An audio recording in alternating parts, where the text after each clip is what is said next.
everybody who's here. Oh man, see, I forgot to tag some people. See, that's bad me. Bad me. Let me do that right now.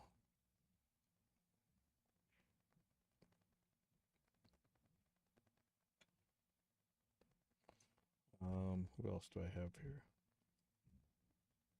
Cordell, definitely. Yeah, we did some shows last night. I fried my ears. Absolutely fried my ears. So I'm a little worried. All right, I'm just gonna send this out. So let me make sure I can actually.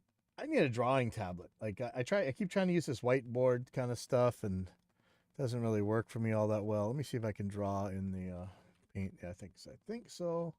Not Paint. Paint.net. That's what I was using. Paint.net. Let's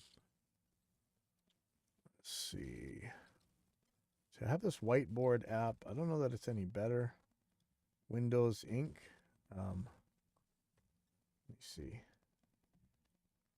Let me see. Microsoft Whiteboard. New whiteboard. I was trying to use this with an Intuos pad, but I'm not very good with that. No, I don't need a template, I don't think. Just need...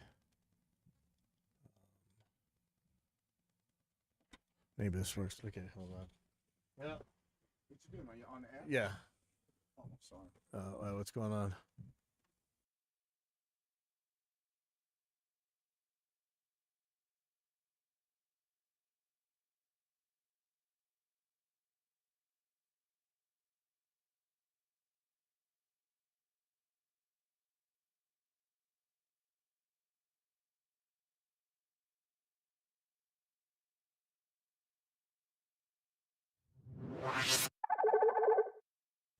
All right, so I'm going to talk about detectors, sidechains, and frequency keys. So if you know, well, okay, let me start at the beginning here. So let's say you need to compress something.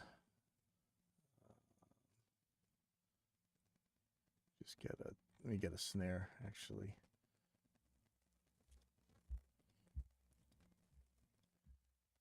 Probably looking at this stuff in terms of de-essers, but for right now, I'm just going to show a basic compressor. And I'm going to add 2 of these so I can put a sample through. Here.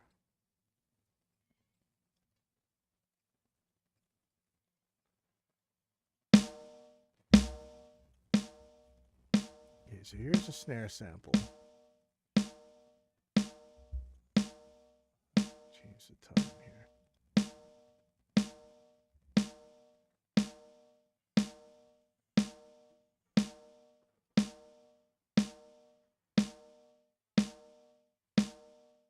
Get this figured out. Sorry, it's going to take me a second.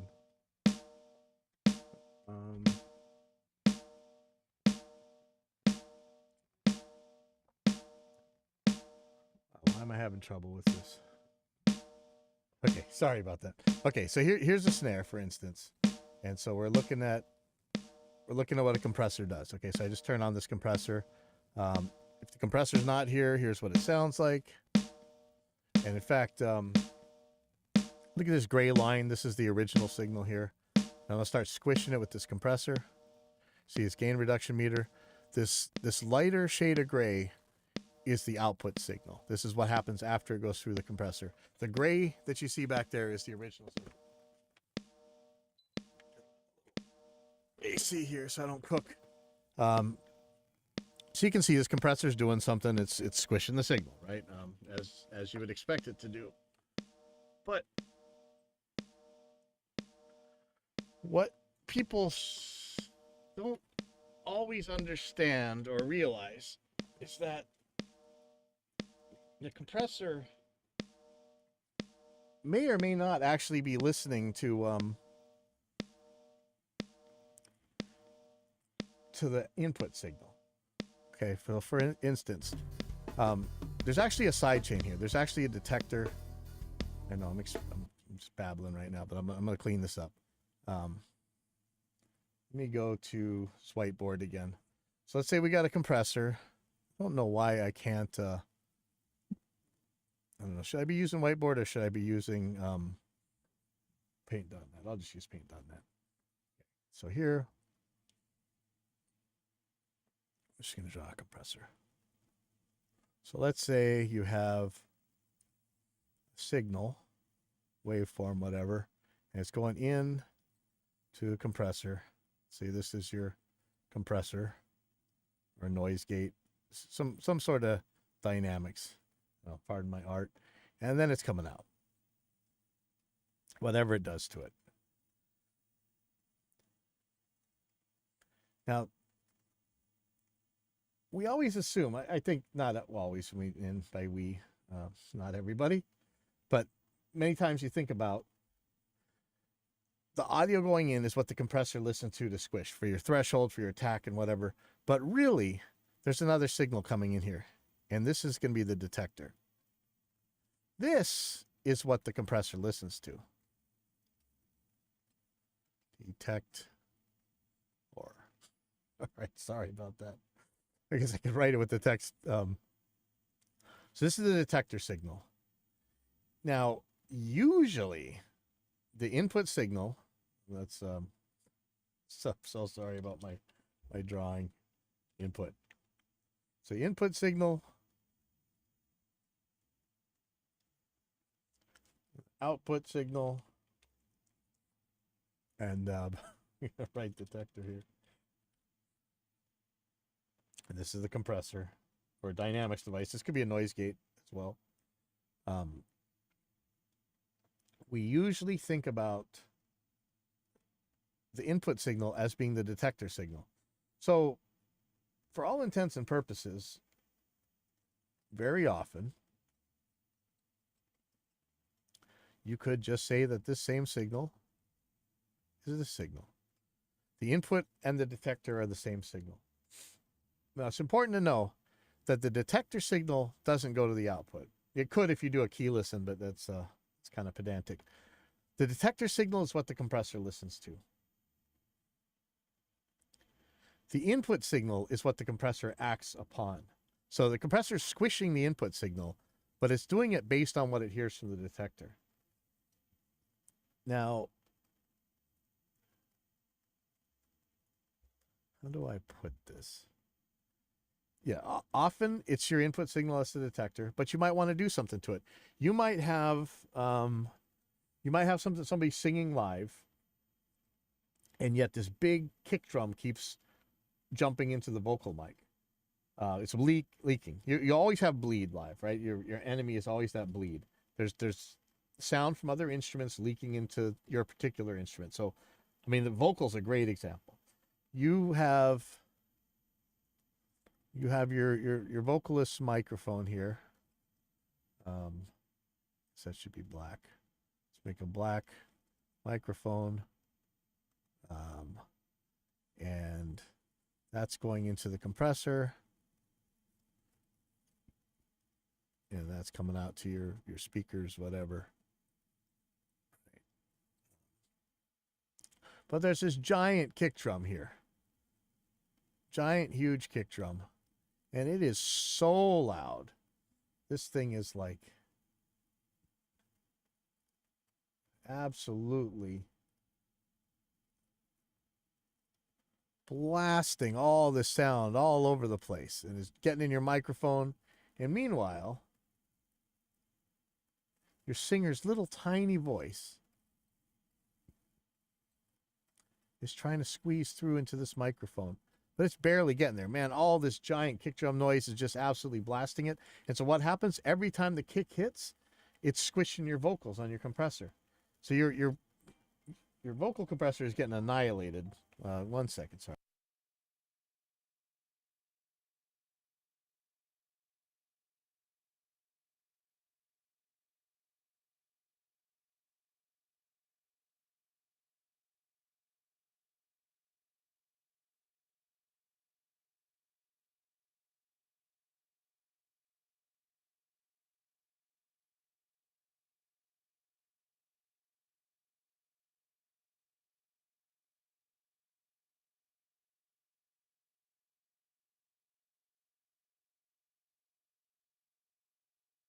All right, sorry. Okay, so your compressor is being modified by the kick drum where you want the compressor acting on your vocals. So there's a way around that. So like if you look at most compressors, let's go to something super basic. Let's go to recomp here. You notice that right here in the detector, you have a low pass and a high pass filter. Not all compressors are going to have these, but you might see on like the Behringer XR18, it'll say like frequency key. You can set the compressor's detector to only listen to certain signals. So let's see if we can get an example of this. But let's let me do another project tab. And I'm sorry that I don't have the best presentation going here, but let's take a look. So I'm going to put a signal generator here. I'm going to use MDA. It's a free one, MDA test tone, I think it's called. And I'm going to turn this down because this is going to be annoying. And I'm going to put pink noise through here, I think. Let's take a look. Let's just look what's coming out. Okay, let's go with white noise so it looks a little bit more even. Oh, that's even worse. So, pink noise it is. I really want this flat so it's easier to tell. Not ideal. So here's the pink noise signal coming out. Let me get something that's flat here. Let's see. I think re-EQ's analyzer's going to be flat. Yeah, there we go. Okay. Don't do that. Let me try a white again. Okay, so there you go. Now that's nice and flat. Okay. Get that to the 0 mark. Okay, so see this white noise here? Oh man, is this post fader? Shoot. Okay, so I don't want it that way. Let me do this a different way. Sorry. Okay.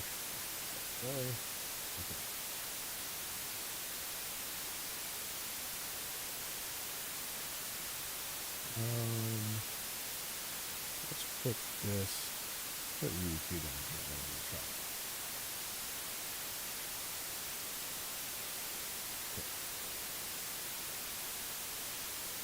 Yeah, I don't want to annoy people to death with white noise.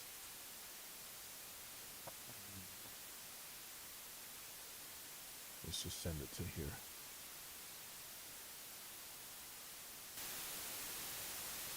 Take this out of the master. Okay.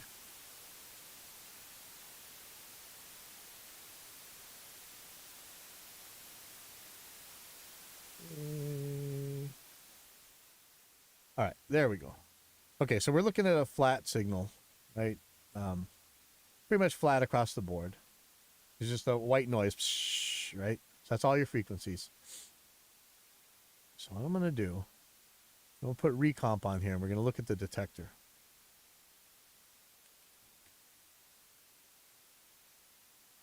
Okay, so here's just your regular compressor. And I'm going to tell it to listen to the preview filter. This is going to be, we're going to listen to what the detector's listening to, okay? So if I put up this high pass filter, look at that. The compressor's detector is no longer listening to the low frequencies. You see that? If I put this low pass filter on, the compressor's detector is no longer listening to the high frequencies. But the important thing to understand, and sorry, I'm going to have to turn this noise back up so you can hear it. The compressor itself, the detector's listening to this, but the compressor is acting on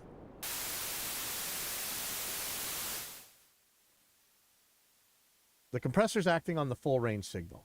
Okay, you gotta, that absolutely has to be understood. So this detector, the compressor's listening to the detector to determine where the threshold is, the timing for attack and release and whatever else. But the compressor is acting on the input. It's not acting on the detector. I mean, it's not modifying the audio from the detector. It's modifying the audio of the input. what comes out the output, except for in key filter or key listen mode, is the input. All right. I'm hoping I'm saying that in a way that makes sense, because that's a super important thing to understand. Let's get another example real quick. So just drive this home. Let me get a new project tab.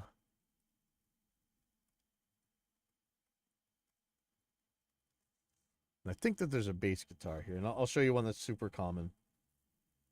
Let's see. 1 second.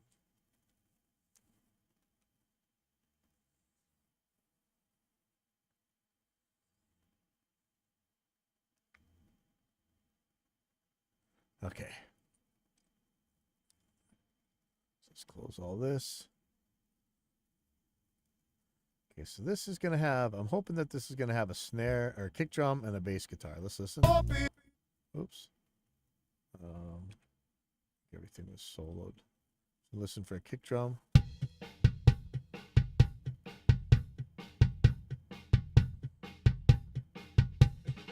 See if is there a bass? Please there be a bass. Here's the bass. Let's see.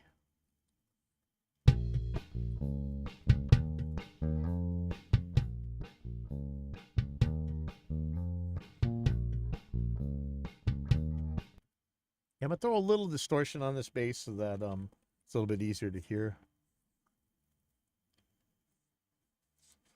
Give it a little bit more frequency range here. Probably not that much. Let me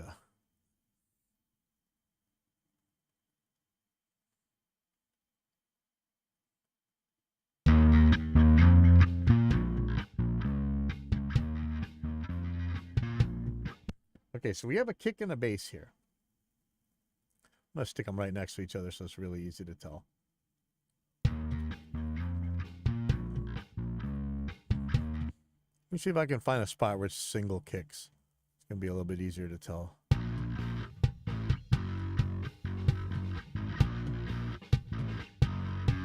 man, this pattern's a little bit weird.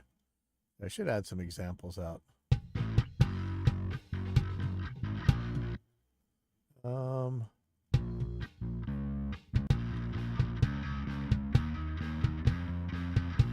Actually, this part will work great right here.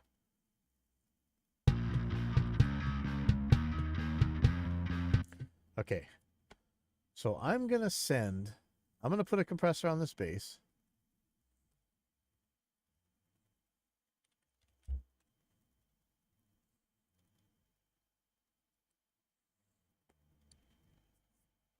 And I'm going to route the kick drum to it. So real quick, this is going to be on a side chain. So I'm going to use the kick drum, as what feeds the detector. And I'm going to show you that right now. I'm going to send it to the bass guitar. Okay, so now what I've done,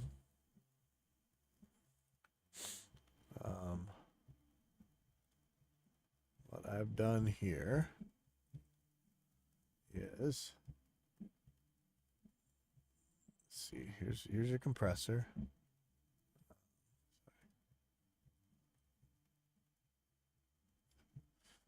Here's the compressor. So here's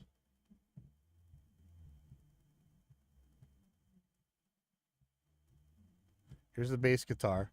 And so that's going into it. So that's the input coming from the bass guitar.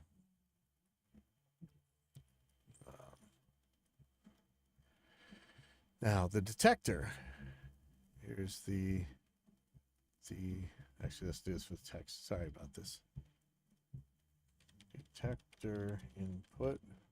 And over here is audio input. And here is audio output. The detector input is going to be kick drum.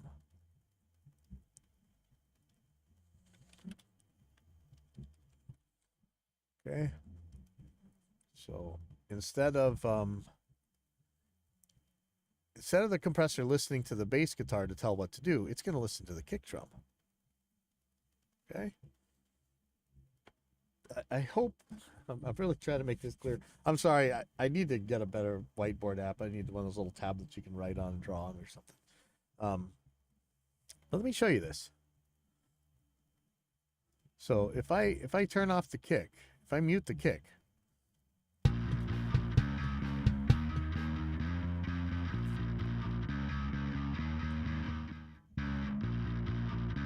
sorry.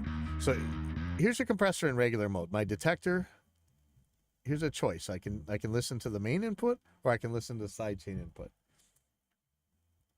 See, there's my sidechains. Auxiliary inputs can be 3 and 4. I thought I put 3 and 4 on here. Hold on.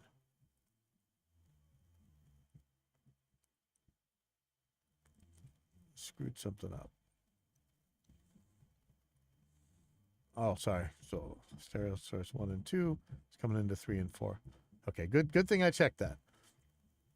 All right, so the side chains are coming in on channel 3 and 4. It's just it's a Reaper's own routing.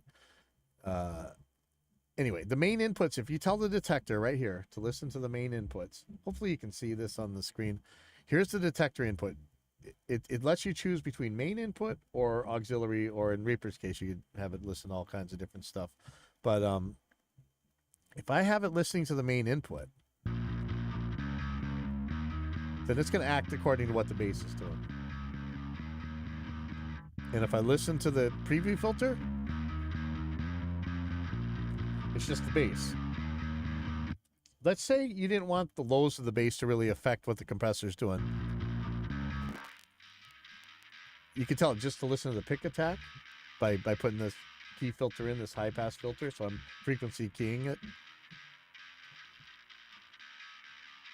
But remember, that's the detector. We're filtering the detector. We're not filtering the actual compressor signal.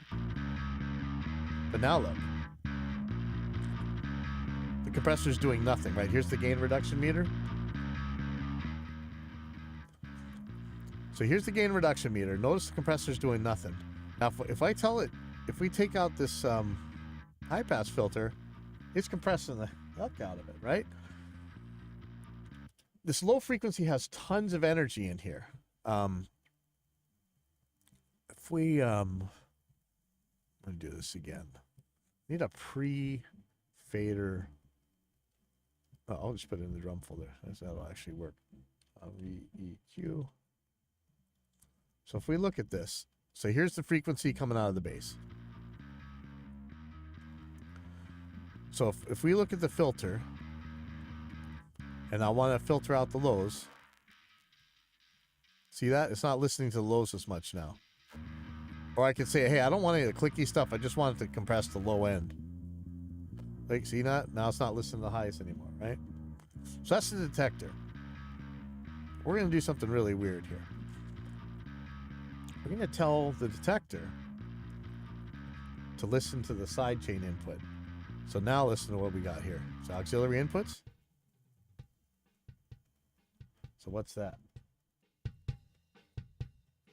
Now this compressor is listening to the kick drum, right? That's a sidechain input.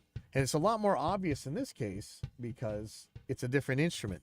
But you got to remember that your detector, even if you're using the input, your regular input, your audio input to the compressor as your detector, it is a separate signal. And it's a separate signal that you can manipulate depending on the compressor. Not all compressors let you do very much to the detector. But in this case, we're telling the detector what to listen to. So let's say your mix is getting really muddy because the kick drum and the bass drum are hitting it. The kick drum and the bass guitar are hitting at the same time, and they're mudding each other out, right? So in this case, I'm going to use this compressor and this side chain to turn down the bass automatically every time the kick drum hits. Okay, so let's do that. So we've already sent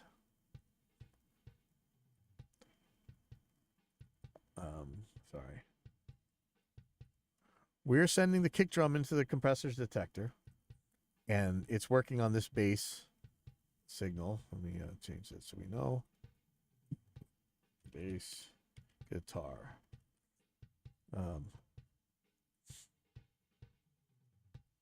Okay, so right. So the bass guitar is what's feeding the compressor's audio input, and the kick drum is what's feeding the compressor's detector input. I know I keep saying it over and over, but I mean this concept has to be hammered in. If you guys got any questions at all, please let me know, because this is the part that it's hard to convey. But here we go again. Okay, so now here's our bass guitar. Well, what did we hear? This is the bass guitar track, but we're hearing kick drum. That's because for the detector input, we're listening to the auxiliary inputs, which are the sidechain inputs, which is the kick. So we're listening in preview mode, right? We're listening to the filter. Here's the actual audio. Here's what's going through the compressor. This is the output of the compressor. Here's what the detector's hearing.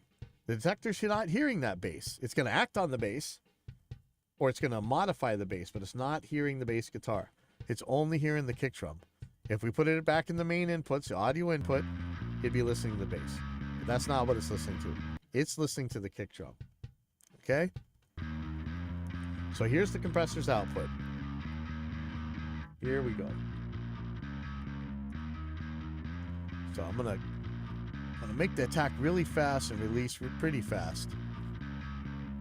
Make the ratio insanely high. Infinity 1, basically hard limiter. Peak action, not RMS. Okay, so now what I want to happen is that every time the kick hits, and you can hear the, in fact, let me zoom in here. You can see the kick drums right here. Kick, kick, kick, kick, kick, kick, kick, kick, kick, kick, kick, kick, kick, kick, kick, kick, kick, kick, right? You see those kicks. I have to keep saying I'm sorry. And here's the bass down here. Every time these kicks hit, I'm going to turn this bass guitar down automatically with this compressor because it's in the sidechain.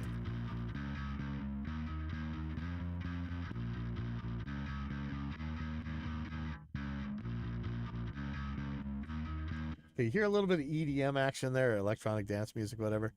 I'm going to make this release longer so it stays ducked longer.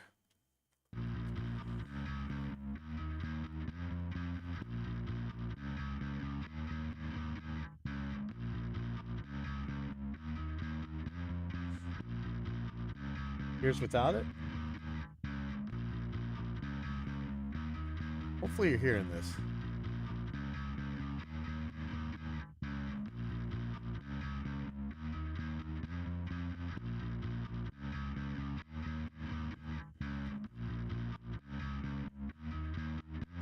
So I hope you can see that every time the kick hits, it's ducking the bass.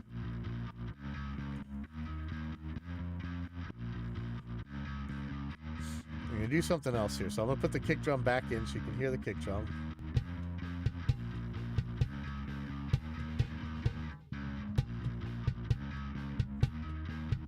Now, if you're actually doing this in a mix to make this kind of ducking effect, you probably want to get the attack and release time so correct that it really, you don't really hear it. It's just going to make it sound like the kick drum's playing the bass guitar.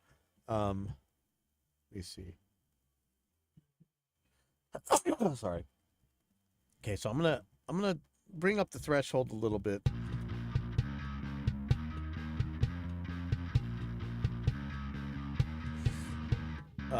Let's look at the. It's a good span right here. In fact, this is gonna be.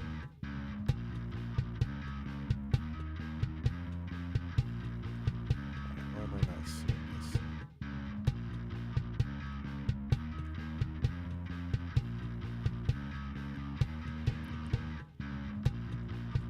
I have this set too low. Let's look at REQ. I'm not sure if REQ is going to be fast enough to show this, but let's see. Maybe Shope would be.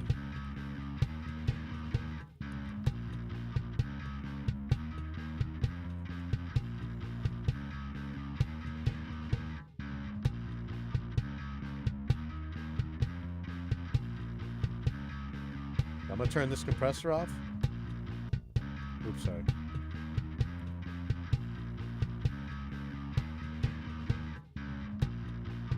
it's hard to see on this scope, but if we're really looking at the total energy of the track, when the kick and bass play together, you're putting an obscene amount of low frequency energy into the system. And this is one of the things that blows your speakers and blows up your subs live, right? And actually limits the amount of perceived volume you can get. You only need one of those things making that low end sound at the same time, really.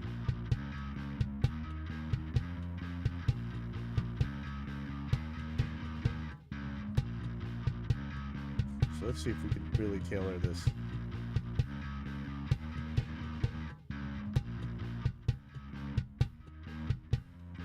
See, here's that like slow electronic music effect.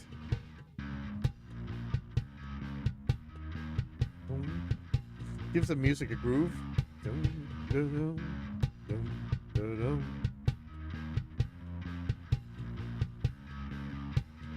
But, most of the time you're not going to use it like that.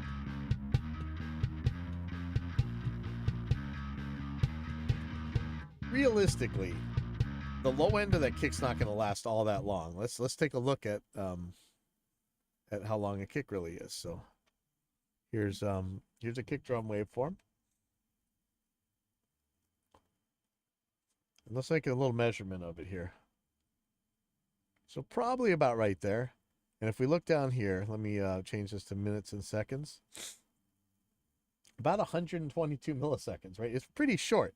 I mean, you might think that that's not really a kick drum, right? Let me clip one out. So we're just gonna have this little spot right here.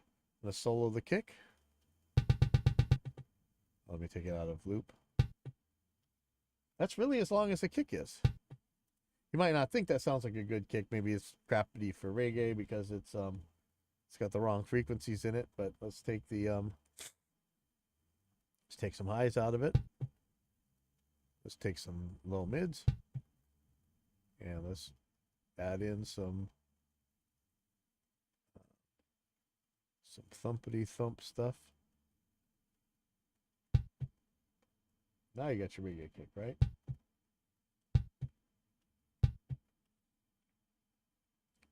All right, so hopefully you got to see what a sidechain does. So a sidechain is a different signal than the signal that you're actually compressing, and it works the other way as well. So let's say let's take this out of compressor land. Let's put this in noise gate land. Okay. Let's put a gate here, very basic gate. I'm still going to send the sidechain to the bass guitar track. So let's see what happens here. I'm going to unsolo the kick. Turn back on looping, turn back on snapping. So we'll go through that same section. Oops, sorry, it's this section right here.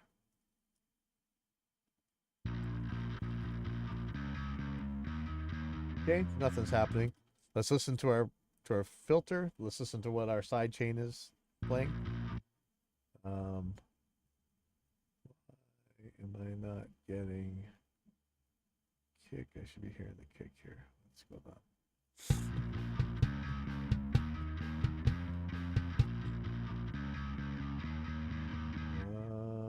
What am I doing wrong here?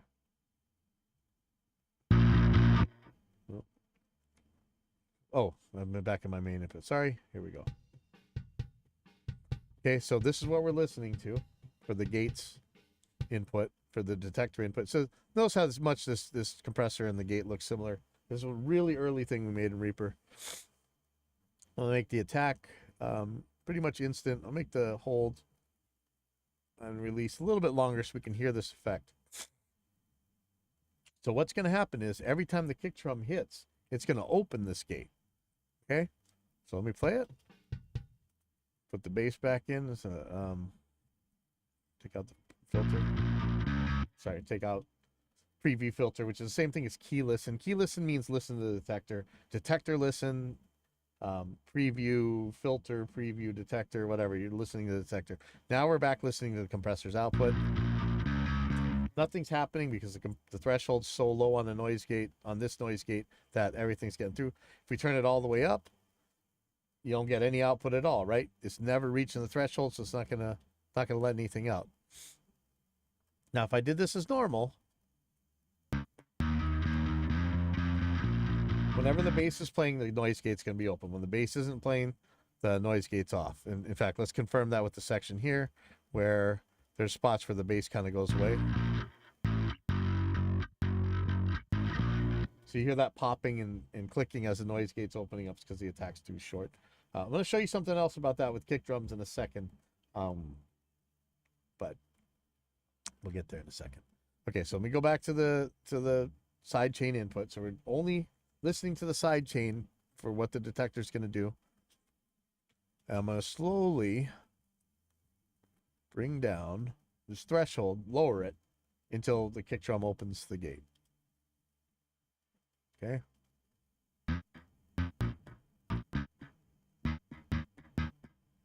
So look, kick, kick, kick, kick, kick, kick.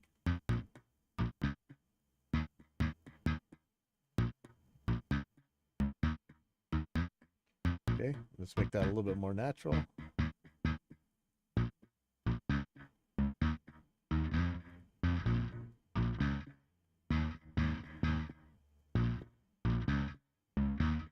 See that? So you can make the kick play the gate, the bass again. This is like the complete opposite of ducking it with the compressor like we were doing a second ago. But again, this is just showing how the sidechain feeds this thing. And let's say you don't want the attack of the kick opening it. You want the low end of the kick opening it.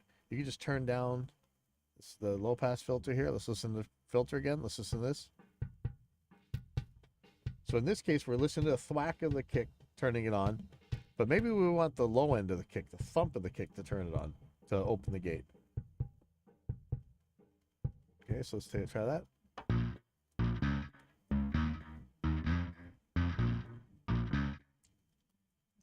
So this is your frequency. This is the key frequency. Detector, key, it's kind of, don't think about it as like musical keys, like what key is the song in. The key is the detector, basically. So when you see key listen, that just means listen to the detector. Okay, so let me show you something about gates real quick that, let me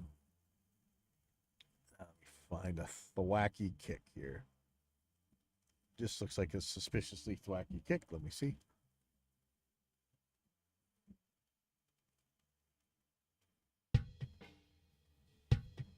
Oh, yeah, perfect. Okay.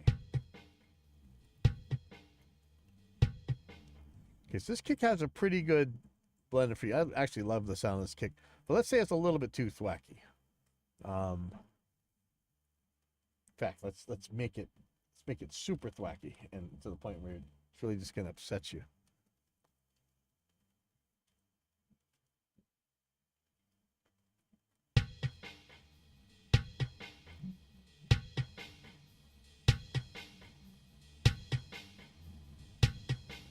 Okay. Now, that would actually be a cool metal kick, wouldn't it? But that's probably too thwacky for reggae, right? So one thing you could do about this, if you wanted, is take an EQ, just slam down the highs. Right? That's one way. But you're dulling everything else when you do that. On a kick drum, it might not be that bad. But let's look, there's another way to do this.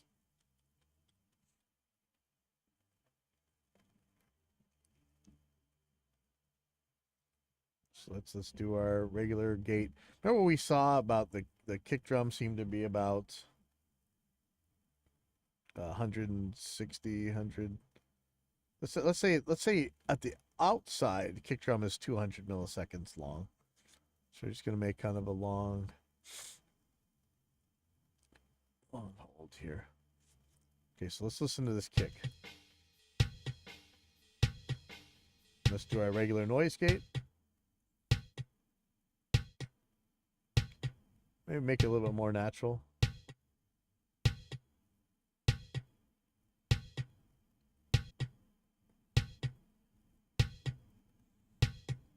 Okay. Now, that may be too thwacky for you.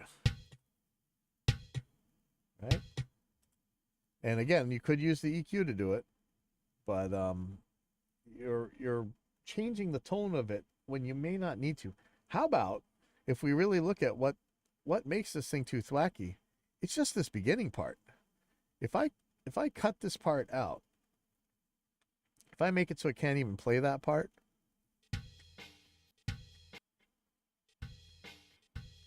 there's the thumpy part of our kick. It's too quiet now, but that's easy to deal with. We'll deal with that. So what you can do here is make the attack slower. Have the gate open later, and you're effectively cutting off the beginning here. So watch this as I do this. Oops, let me turn the gate back on. Sorry.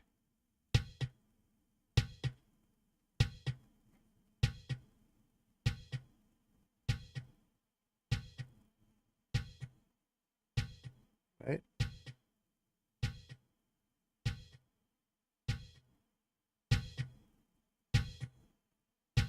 So if you want, you can just have the thumpy part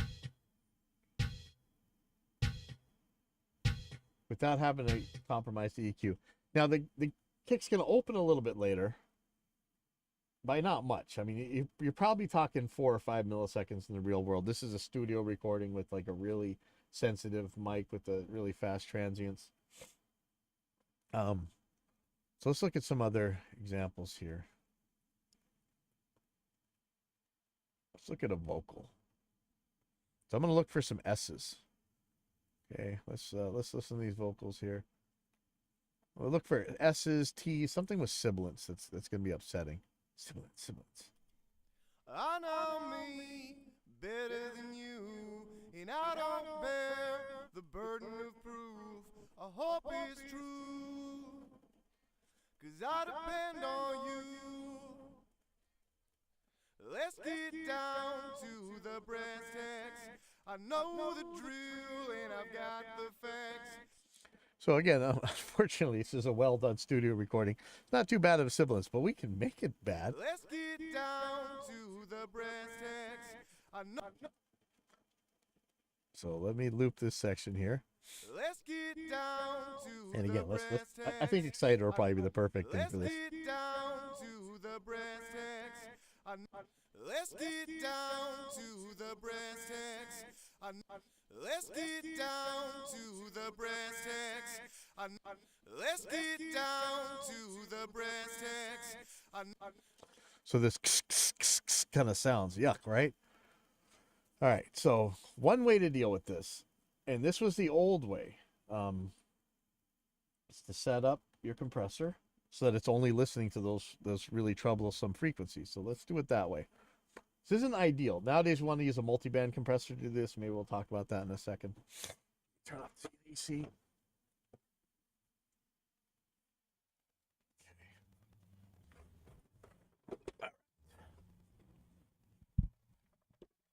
Let's get down to the brass tacks. Let's get down to the brass tacks. Okay, so let's listen to the filter output. And what we want to do is narrow in on just that kind of sound. And that's all we want the compressor to act on. So I'm going to go preview filter. So we're listening to the filter. I'm going to turn up the high pass. Let's get down to the brass tacks. Let's get down to the brass tacks. Let's get down to the brass tacks. Okay. So that's the part that I want the compressor to listen to. So if you're looking at the Behringer, like on the XR18, any of these mixing consoles that have like frequency keying or whatever, this is what you're looking at. In fact, you can actually do it better on those because you can actually specify an EQ curve range that you want to be in. There may or may not be the correct range here, but we're going to do this the easy way first, and I'll show you some other stuff later. Okay. So you take it out of the preview filter. And we're going to make this a pretty hard ratio, and it's going to happen very fast. I'm going to let it go pretty fast, too, because I only want it to duck when those bad parts are there. Let's get down to the brass tacks. Let's get down to the brass tacks. Let's get down to the brass tacks. Let's get down to the brass tacks. Let's get down to the brass tacks. Let's get down to the brass tacks. Let's get down to the brass tacks. Let's get down to the brass tacks. So this is using a wideband compressor, a single band compressor to do this. It's not ideal, but this is the way we had to get rid of sibilants back in the old days. Let me make this a more obvious. I'm going to use our compressor here. And in this case, threshold up. Let's really look at what we're dealing with here. So I'm going to go to key listen. Let's get down to the brass tacks. And I'm going to narrow in just a small section where I think the problem is. So I'm going to tell it, so it's in key listen mode. I'm going to turn on some filters.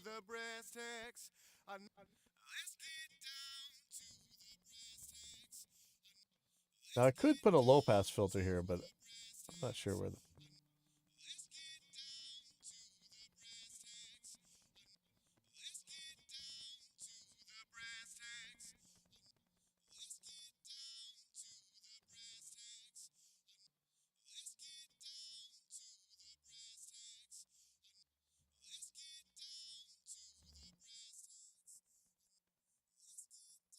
Okay, so here's, I think this is the bad part. So we get out of key listen mode. Let's get down to the brass tacks. Let's get down to the brass tacks. Let's get down to the brass tacks. Let's get down to the brass tacks. Let's get down to the brass tacks. Let's get down to the brass Let tacks. me take that out. Let's get down to the brass tacks. Let's get down to the brass tacks. Let's get down to the brass tacks. Let's get down to the brass tacks. Let's get down to the brass tacks. Let's get down to the brass tacks. Okay, so that's your frequency key for your compressor. You might use this to get rid of a boomy bass note or a boomy, like a one note kind of bass problem. Flutiness in like ukuleles or guitars, you could kind of cue on like the 300 hertz or something. Let me see if I got something in here that we can actually listen to like that. Here's a clean guitar.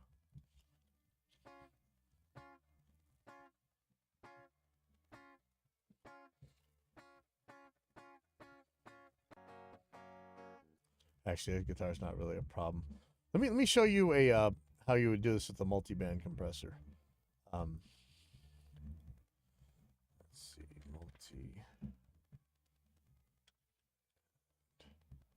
compressor. Now I'm showing ours, but you know this would work with whatever.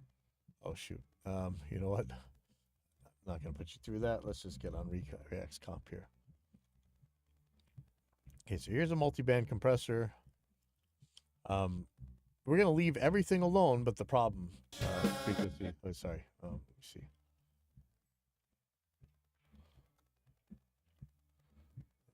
Set. Shine. I need a little love. I need to get down to the brass tacks. Let's get. So I'm gonna have this thing not. So the way a multi-band compressor works is, it only you can treat each frequency range as its own compressor. So I'm just gonna make this 2 bands. So I'm gonna make this. We're gonna listen to what these things are. Take out auto makeup gain. So I'm gonna solo this band. So the low band. Let's get down to the brass tacks. Let's get down to the brass tacks. Okay, so this band, I don't want anything to happen to. I'm not going to compress this at all.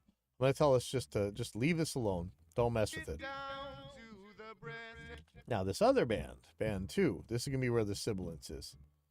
So let's solo that. Down to the brass tacks. This is what's going to get compressed, but not what's below it. And of course, there's a crossover. There's like a frequency response and a filter here, but we'll deal with that later. So I'm going to crank this up. We're going to squish all those sibilants out of here, okay? Tag 0. Make a pretty short release. Make it a peak mode instead of an RMS window. Down to the brass tacks. Let's get down to the brass tacks. Let's get down to the brass tacks. Let's get down. Okay, now I'm going to take it out of solo so we hear the entire signal. Down to the brass tacks. Let's get down to the brass tacks. Okay, let me take it out. Down to the brass tacks. Let's get down to the brass tacks. Versus, Let's get down to the brass tacks. okay, now some of you guys out there are saying, hey, why wouldn't you just use an EQ? Let's do it with an EQ. So let's find that sibilance. You know, it's right around 6K or so. Where do we have this crossover at? We have this crossover at 3.1K. So let's get rid of the sibilance by turning it down to 3.1K. Get down to the brass tacks. Let's get down to the brass tacks. Let's get down to the brass tacks. Let's get down to the brass tacks. Well, actually, I have to bring that down lower, don't I? To the brass tacks. Let's get down to the brass tacks. But now the whole track's dull, right? The only time we really want it messed with is when it's too sibilant. Get down to the brass tacks. So that's why you might want to use a multi-band rather than a single band dynamic or an EQ. Sometimes you want to change the behavior to change the tone. Sometimes you want to change the tone to change the behavior. I think that's about as far as I want to go right now. Let me know any questions and stuff. Share this stuff. I will do this a lot better if I get some questions and answers going, because I'm not really 1,000% sure that I'm explaining these concepts right. But please get back to me.